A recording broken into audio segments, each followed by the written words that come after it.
जय श्री शंभू, जय भोलेनाथ, श्री शिवाय नमस्तुभ्यम, हर हर महादेव। श्रावण सोमवार की आप सभी को मंगलमय बधाई। श्रावण सोमवार के दिन देश भर के सभी शिव मंदिरों में भक्तों की भीड़ रहती है। शिव जी के 12 ज्योतिर्लिंगों में श्रावण सोमवार पर खास आयोजन किए जाते हैं। मान्यता है कि इन 12 जगहों पर शिव जी ज्योति स्वरूप में विराजमान है। इस वजह से इन 12 मंदिरों को ज्योतिर्लिंग कहा जाता है। 12 ज्योतिर्लिंगों में सोमनाथ, मल्लिकार्जुन, महाकालेश्वर, ओमकारेश्वर, केदारेश्वर, भीमाशंकर, विश्वेश्वर, त्र्यंबकेश्वर, वैद्यनाथ, नागेश्वर, रामेश्वर, कृष्णेश्वर शामिल हैं। इन 12 ज्योतिर्लिंगों की खास बातें और वहाँ की मान्यता आज हम इस वीडियो में जानेंगे। पहला ज्योतिर्लिंग श्री सोमनाथ। 12 ज्योतिर्लिंगों में पहला सोमनाथ ज्योतिर्लिंग है। ये मंदिर गुजरात के सौराष्ट्र में समुद्र किनारे पर स्थित है। सोमनाथ मंदिर के क्षेत्र में चंद्रदेव ने शिव जी को प्रसन्न करने के लिए तप किया था। चंद्रदेव की तपस्या से शिव जी प्रसन्न होकर यहाँ प्रकट हुए थे। चंद्रदेव के एक नाम सोम पर ही इस मंदिर का नाम सोमनाथ पड़ा है। मल्लिकार्जुन ज्योतिर्लिंग। मल्लिकार्जुन ज्योतिर्लिंग आंध्र प्रदेश के कृष्णा जिले में कृष्णा नदी के किनारे श्रीशैल पर्वत पर बना हुआ है। मल्लिकार्जुन ज्योतिर्लिंग एकमात्र ऐसा मंदिर है जहाँ देवी पार्वती के साथ शिव जी ज्योति रूप में विराजित है। यहाँ दर्शन करने से ही अश्वमेध यज्ञ के समान पुण्य फल प्राप्त होता है। तीसरा ज्योतिर्लिंग महाकालेश्वर। महाकालेश्वर ज्योतिर्लिंग मध्य प्रदेश के उज्जैन में स्थित है। महाकालेश्वर के पास ही शक्तिपीठ हरसिद्धि मंदिर भी स्थित है। ये एकमात्र दक्षिणमुखी ज्योतिर्लिंग है। रोज सुबह महाकालेश्वर मंदिर में भगवान की भस्म आरती की जाती है। यहाँ पूजा और दर्शन करने से अनजाना भय दूर होता है। चौथा ज्योतिर्लिंग ओमकारेश्वर। मध्य प्रदेश के इंदौर से करीब 80 किलोमीटर दूर नर्मदा नदी के किनारे एक ऊंची पहाड़ी पर स्थित है ओमकारेश्वर ज्योतिर्लिंग। पहाड़ी के चारों ओर नदी बहने से यहाँ ऊंचाई से देखने पर ओम का आकार बना हुआ दिखता है। यह ज्योतिर्लिंग ओमकार यानी ओम का आकार लिए हुए है। इसी वजह से इसे ओमकारेश्वर नाम से जाना जाता है। पांचवा ज्योतिर्लिंग केदारनाथ। केदारनाथ धाम उत्तराखंड के चारों धामों में से एक है। मंदिर करीब 3581 वर्ग मीटर की ऊंचाई पर स्थित है। रुद्रप्रयाग जिले में गौरीकुंड से करीब 16 किलोमीटर दूरी पर मंदिर स्थित है। ये मंदिर हिमालय क्षेत्र में है। शीत ऋतु में यहाँ का वातावरण प्रतिकूल रहता है, इसलिए ठंड के दिनों में ये बंद रहता है। महाभारत के समय यहाँ शिवजी ने पांडवों को बेल रूप में दर्शन दिए थे। वर्तमान मंदिर आदि गुरु शंकराचार्य ने 8वीं-9वीं शताब्दी में कराया।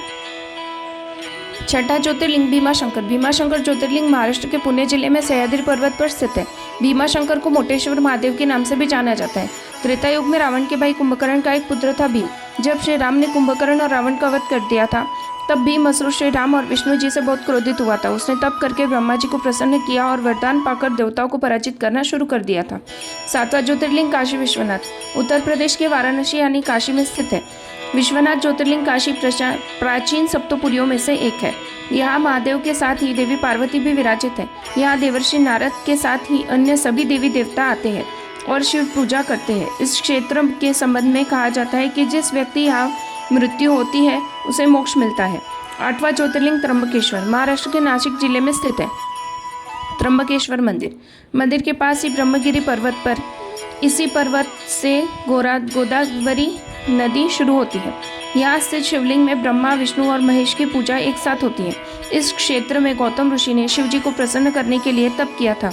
उनकी तपस्या से प्रसन्न होकर शिव जी प्रकट हुए थे।